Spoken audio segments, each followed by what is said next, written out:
In Vienna, beneath the dignified ceilings of the International Atomic Energy Agency's headquarters, a critical chapter in global nuclear diplomacy unfolds. This year's General Conference convenes against a backdrop of renewed tensions, fragile agreements, and a collective yearning for transparency, accountability, and progress. With the world watching, the message is clear. The time for constructive cooperation is now. Delegates from across the globe gather, representing both nuclear and non-nuclear states, adversaries and allies alike. The air is formal, the stakes immense. From regional powers to global superpowers, all eyes are fixed on one common denominator: trust. At the center of this year's spotlight, Iran.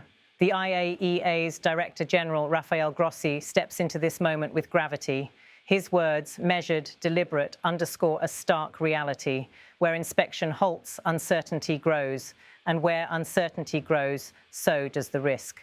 Grossi reminds the international community that the very foundation of the IAEA's mission, the verification of peaceful nuclear activity, relies on full access.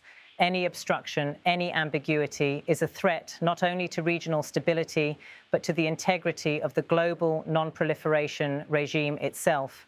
And recent history has tested that regime. In June, the world was rattled when Iran's nuclear facilities came under attack. A stark reminder that the nuclear question is no longer a theoretical debate. It is a lived crisis. It affects real lives, real policies, and real peace.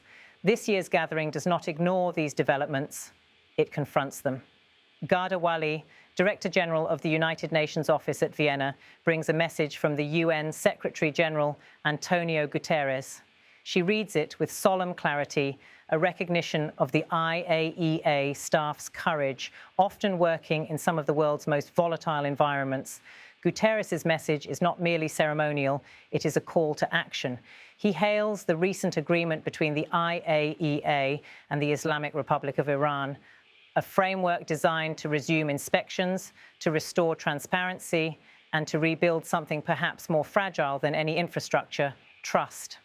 The message also delivers a pointed reminder: the IAEA cannot carry this burden alone. Member states must honor their obligations, and nowhere is that urgency more acute than in the domain of nuclear safeguards. Diplomacy, Guterres affirms, is not a relic of the past. It is our only pathway forward.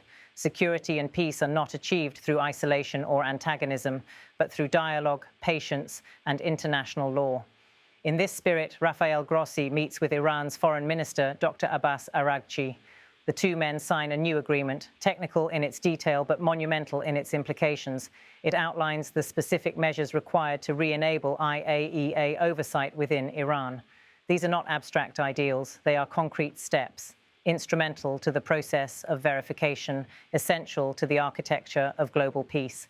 Beyond Iran, the conference hall is a tableau of geopolitical complexity. Delegations from the United States, Israel, Russia, China, the European Union, all present, all aware of the interdependence that defines this moment. The nuclear issue, after all, is never purely regional. An unchecked program in one country can reverberate across continents. A failure of diplomacy in one region can inspire proliferation elsewhere. It is this interconnectedness that makes the IAEA's mission not only vital, but urgent. Grossi is clear: when the agency is allowed to do its job, doubt recedes, confidence is built. But when its access is hindered, when inspections are delayed or denied, that confidence erodes, and with it, international peace and security are placed at risk. This is not the first time the world has stood at such a crossroads. The history of nuclear diplomacy is filled with missed opportunities and near misses, but it is also marked by breakthroughs, moments when nations chose engagement over escalation. The current moment demands that same courage. The IAEA, for its part, continues to advocate for neutrality and scientific rigor. It does not seek to politicize, but to clarify. Its function is not to punish, but to verify. Its goal is not control, but compliance with the treaties and agreements that underpin global order. And yet, compliance is not a given. It is a process, one that must be nurtured, reinforced, and renewed.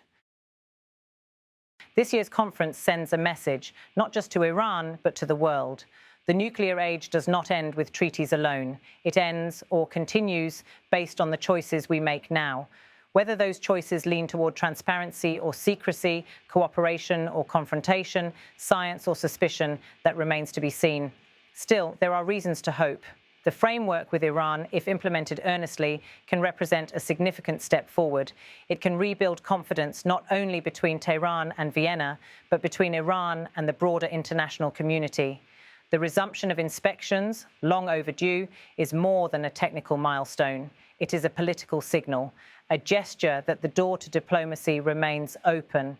And for the international community, it is a test of its will to enforce the norms it professes to uphold. In his closing remarks, Grossi's tone is not triumphant, but resolute. This is not about punishment, he says. This is about precision, about accountability, about the collective responsibility we all share in ensuring nuclear technology is used only for peaceful purposes.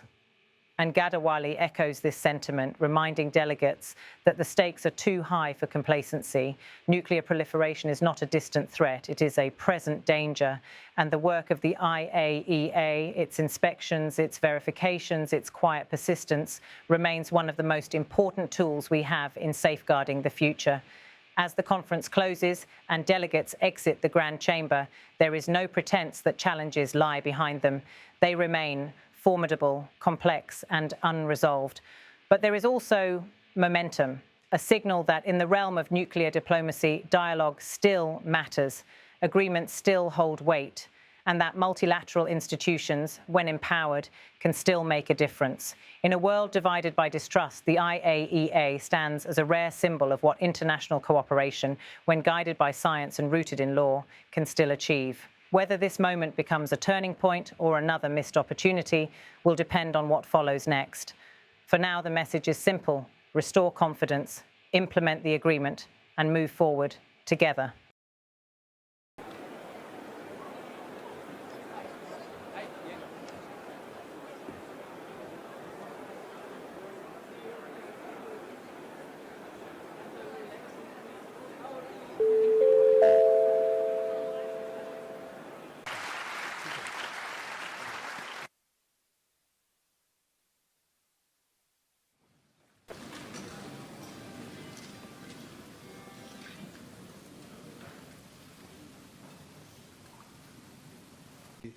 IAEA in this conference trusted Iran to be as one of the vice presidents of the conference and not served the General Conference well at the present session and has yielded a regrettable outcome. States numerous calls for Iran to provide full access and cooperation to the IAEA. To the contrary, from the lectern, the floor is yours, Mrs. Wiley. I salute the dedication and courage of IAEA staff working in some of the world's most challenging environments. Your efforts are essential to global peace and security.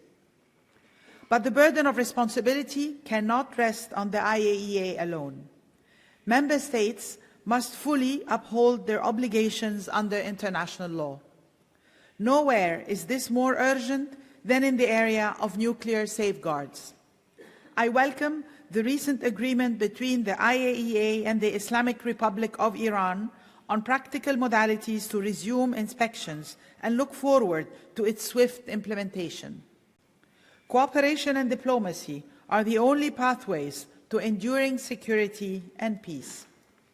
The IAEA plays a vital role in ensuring nuclear science and technology is used only for peaceful purposes. Together, we can ensure that these tools advance development and safeguard humanity. And we must continue to strive to eliminate the specter of nuclear proliferation. The stakes are too high for anything less. The logic of the work of checking nuclear material throughout the world lies on the fundamental premise that when the IAEA can do that, doubts, uncertainty, fears are not there. And when that ability is compromised or is limited or we cannot do what we are supposed to do, then international peace and security are indeed at risk. And we have seen this throughout history, in particular, but not only, in the Middle East, and dramatically last June in Iran, when its nuclear facilities were attacked. And together with His Excellency Dr. Arakchi, we signed an agreement indicating, summarizing the technical measures, the practical steps that we need to do to resume this indispensable work in Iran.